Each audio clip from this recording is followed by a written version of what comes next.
नमस्कार दोस्तों, आज हम विज्ञान के पेपर 2 के बारे में चर्चा करते हैं। देखते हैं क्वेश्चन नंबर 1। निम्नलिखित में से कौन सा खनिज जियोलाइट का उदाहरण है? ठीक है, तो यहाँ आपको आंसर बताना है कि खनिज जियोलाइट जो होता है उसमें से इनका केमिकल फॉर्मूला कौन सा है। Option number 1 is NaAlSiO2 dot H2O। Option number B is Na2Al2Si3।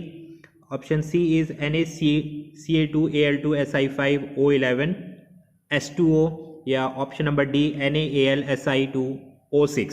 तो देखिए, जो खनिज जियोलाइट होता है उसका आपको केमिकल फॉर्मूला बताना है, तो this is the right answer. Option number 1 is the right answer. तो जियोलाइट होते हैं वो क्या होते हैं? Basically group of silicate minerals. ये सिलिकेट मिनरल्स का एक ग्रुप होता है जिसको हम बोलते हैं खनिज जियोलाइट या मिनरल जियोलाइट बोलते हैं इसको। ओके, और ये कौन से ग्रुप से डिपेंड करते हैं? जो इनकी प्रॉपर्टीज होती है वो होती है कैटेलिक, जो उत्प्रेरक होते हैं ना, उस प्रॉपर्टीज़ के होते हैं, यानी कि इनका जो गुणधर्म होता है वो कैटेलिक प्रॉपर्टीज़ का होता है। तो आप इसको ध्यान रखें। इस तरीके से भी क्वेश्चन आपसे पूछा जा सकता है कि ये कौन सी कैटेगरी के हैं, तो ये कैटेलिक कैटेगरी के हैं जिनको हम उत्प्रेरक बोलते हैं। तो ए ऑप्शन सही है। इसका केमिकल जो सूत्र है वो है हमारे पास NaAlSi2O6H2O। ध्यान रखिएगा इसको। नेक्स्ट क्वेश्चन हम देखते हैं। Prevention of corrosion is done by. देखिए, बहुत ही अच्छा क्वेश्चन है, आप लोगों को इसके बारे में पता भी होगा। जो संरक्षण की रोकथाम किसके द्वारा की जाती है? जो कोरोजन होता है जिसको हम बोलते हैं जंग लगने की जो प्रक्रिया होती है, उसको हम किस तरीके से हम रोक सकते हैं? सतह पर पेंट या रोगन करके। ऑप्शन बी तेल, ग्रीस या गैल्वेनाइजेशन लगाने से, नमी में रखकर, या उपयुक्त दोनों, ए या बी ऑप्शन को, दोनों को मिलाकर। तो हमें इसका जो आंसर बताना है कि संरक्षण कैसे किया जाता है। जो हमारे पास जितने भी आयरन वाले मेटल्स, जितने भी मेटल्स होते हैं उन पे हमारा जंग लगता है, जिसको हम बोलते हैं प्रोसेस ऑफ कोरोजन, जंग लगना। तो उसका हम प्रिवेंशन किस तरीके से कर सकते हैं? तो option number B is correct. सतह पर पेंट लगाकर आप कोरोजन यानी जंग को रोक सकते हैं। तेल, ग्रीस या गैल्वेनाइजेशन एक प्रोसेस होता है जिसके थ्रू आप कोरोजन को रोक सकते हैं। तो B, A and B is the correct answer. तो ऑप्शन नंबर डी के साथ हम जाएंगे, ए एंड बी। देखिए, जो ये कोलोजन होता है किसकी प्रेजेंस में होता है? ये होता है इन प्रेजेंस ऑफ एटमॉस्फेयर। और जो नमी होती है ना जब एटमॉस्फेयर में, तो वो मेटल के साथ में रिएक्ट करती है, तब हमारा कोरोजन डेवलप होता है। तो इसको हम प्रिवेंट करने के लिए मेटल के सरफेस पर हम पेंट लगा देते हैं, ग्रीस, तेल, और गैल्वेनाइजेशन कर देते हैं। तो इस प्रोसेस को हम बोलते हैं prevention of corrosion. Next question discuss करते हैं हम। एलोट्रॉप्स के संबंध में सही कथन को पहचानिए। जो एलोट्रॉप्स होते हैं वो क्या होते हैं? इस क्वेश्चन में आपसे ये पूछा जा रहा है। ए, किसी तत्व की विभिन्न संरचनात्मक व्यवस्था या संशोधन। एक तत्व जो उत्प्रेरक के रूप में कार्य करता है। एक तत्व जिसमें मुख्य तत्व के समान रासायनिक और भौतिक गुण होते हैं, विशेष रूप से धातु कर्म प्रक्रियाओं में उपयोग किया जाने वाला। तो एलोट्रॉप्स क्या होते हैं ये हमें समझना है, और इसमें से अगर आपको पता होगा एलोट्रॉप क्या है तो आप सही आंसर पिक कर सकते हैं। तो जो इसका सही आंसर है वो है ऑप्शन नंबर ए, किसी तत्व की विभिन्न संरचनात्मक व्यवस्था या संशोधन। जो एलोट्रॉप्स होते हैं वो एक्सप्लेन करते हैं आपको कि इनमें डिफरेंट अरेंजमेंट होती है, जो इनकी संरचना होती है वो बहुत अलग अलग होती है।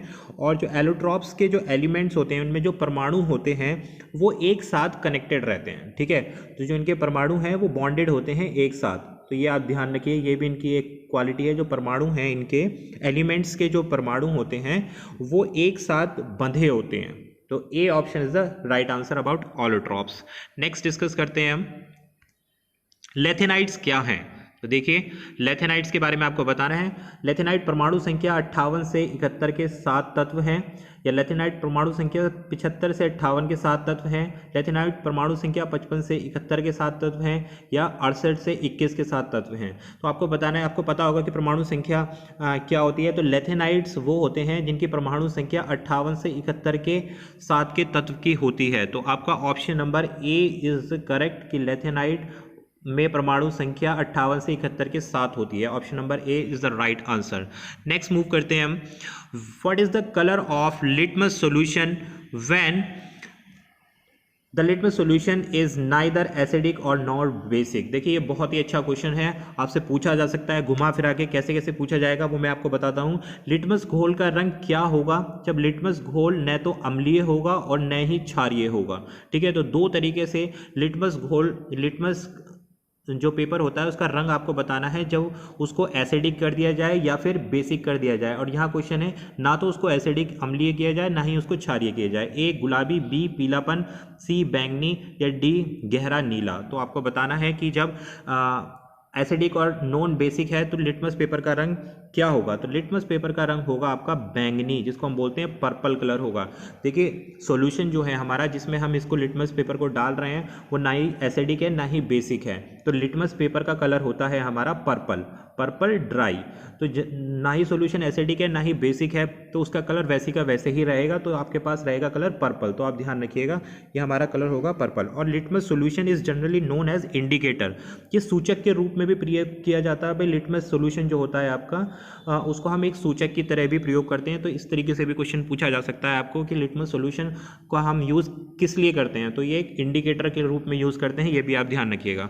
नेक्स्ट डिस्कस करते हैं what is the function of iris in human eye, मानव आँख में आइरिस का कार्य क्या होता है। तो देखिए ये पार्ट ऑफ आई है, ठीक है। मानव की जो आँख होती है उसमें डिफरेंट डिफरेंट पार्ट होते हैं, तो उसमें एक पार्ट है हमारा आइरिस। तो इसका वर्क पूछा है कि इसका वर्क क्या होता है। तो ए दृष्टि की लंबाई को नियंत्रित करने के लिए, पुतले के व्यास और आकार को नियंत्रित करने के लिए, मानव आँख को साफ करने में मदद करना, आँखों को यूवी किरणों से बचाना।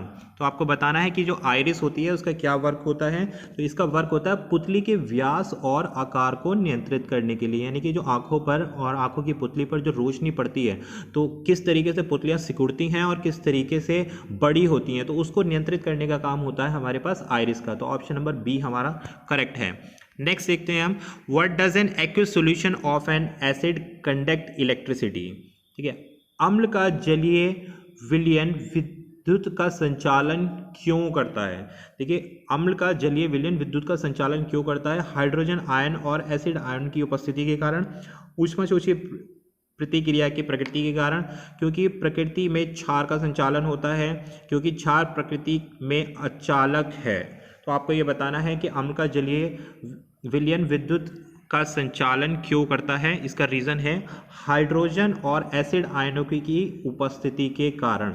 ठीक है भाई, तो आप इसको समझ लीजिए कि जो एसिड सॉल्यूशन होता है उसमें क्या होता है कि जो हाइड्रोजन और आयंस होते हैं उनकी प्रेजेंस के कारण जो है विद्युत विघटन होता है। ठीक है, तो जितने भी एक्वस सॉल्यूशन होते हैं यानी कि जितने भी अम्लीय सॉल्यूशन होते हैं उनमें ये कंडीशंस पाई जाती है, उनमें आपका जलीय विघटन होता है। तो ए आंसर इसका बिल्कुल करेक्ट है। नेक्स्ट डिस्कस करते हैं which gas found trapped in coal mines.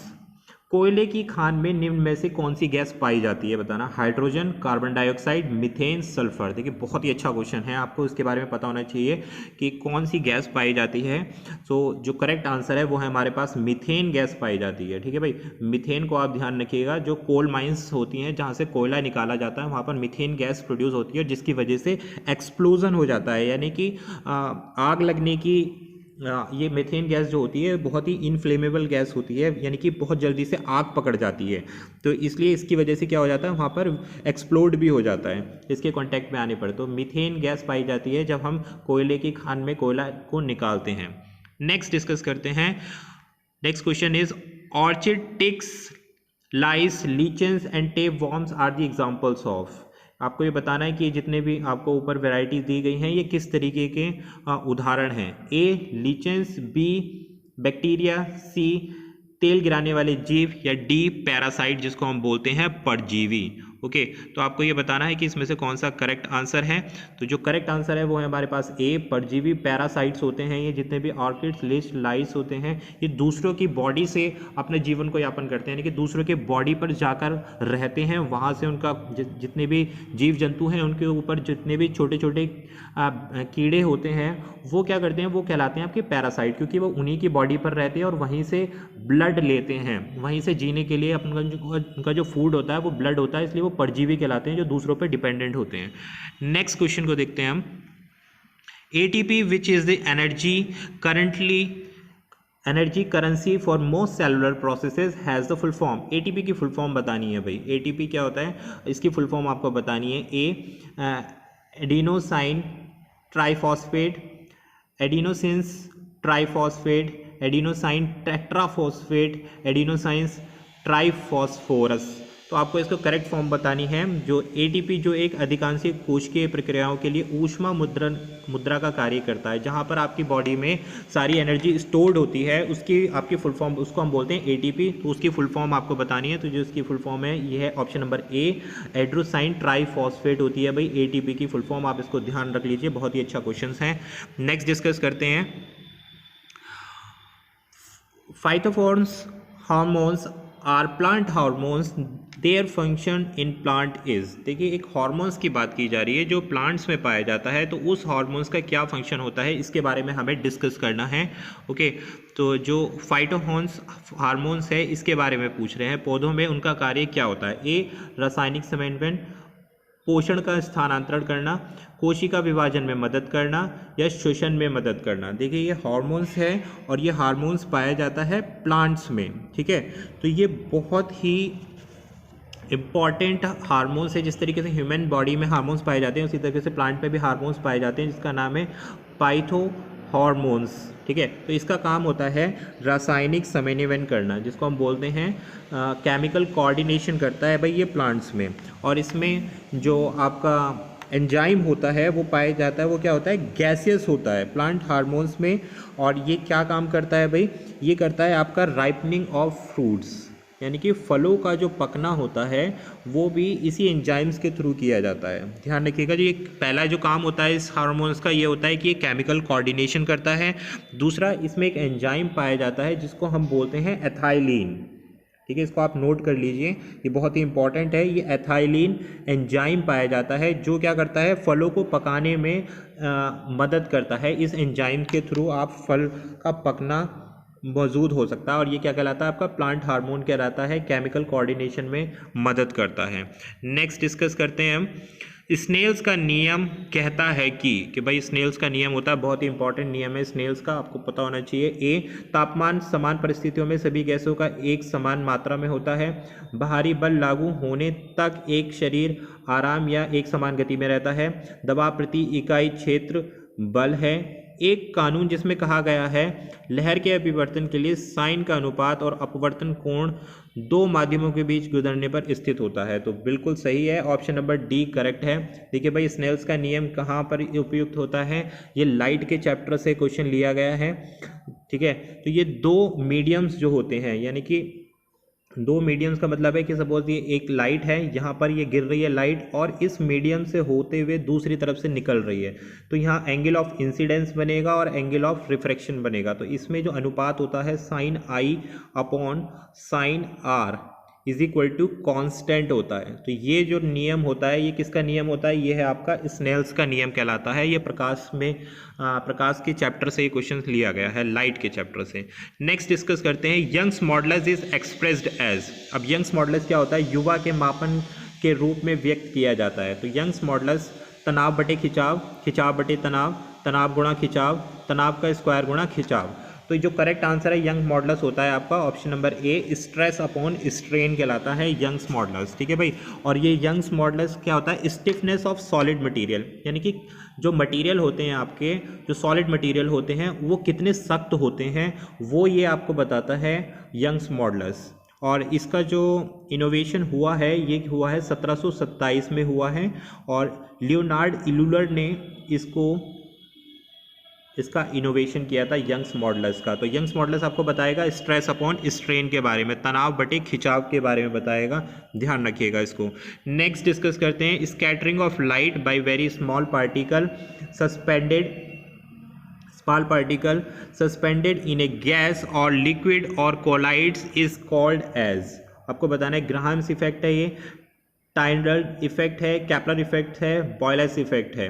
Gas या तरल या कोलाइड्स में निलंबित बहुत छोटे कणों द्वारा प्रकाश के प्रकरणों को कहा जाता है। ग्राहम का प्रभाव, टाइडल प्रभाव, कैपलर प्रभाव या बॉयलर्स इफेक्ट। तो ये है आपका ऑप्शन नंबर बी, जो स्कैटरिंग ऑफ लाइट है ये है टाइडल इफेक्ट, इसको हम बोलते हैं टाइडल, ठीक है भाई। और ये एक फिजिशियंस थे, फिजिसिस्ट थे जिन्होंने 19वीं सेंचुरी में टाइडल इफेक्ट को प्रपोज्ड किया था 19th सेंचुरी में। नोट डाउन कर लीजिए, ये यहाँ से भी क्वेश्चन पूछा जा सकता है। और ये जो टाइडल इफेक्ट है ये बेसिकली वेवलेंथ यानी कि जिनको हम बोलते हैं तरंग दैर्घ्य, जो वेवलेंथ को डिफाइन करता, लॉन्ग वेवलेंथ को और शॉर्ट वेवलेंथ के बारे में इन्होंने इसमें बताया गया है। और इनके जो साइंटिस्ट थे उनका नाम था John tidal, John tidal, TYNDAL। तो इनके नाम पर ही इसको, इस इफेक्ट का नाम टाइडल इफेक्ट रखा गया है, ठीक है भाई। और ये स्कैटरिंग यानी कि जो प्रकाश के बिखरने, स्कैटर्ड होना, बिखरने का जो प्रोसेस होता है उस पर इन्होंने ये इफेक्ट को प्रपोज किया था। और वेवलेंथ के बारे में इन्होंने, तरंग दैर्घ्य के बारे में इन्होंने बताया था। तो ये हुआ इसका आंसर नंबर बी। तो अगर आपको वीडियो अच्छा लगा हो तो स्टडी विद दीप चैनल को सब्सक्राइब करें एवं लाइक करें और अपने दोस्तों के साथ शेयर करें। धन्यवाद।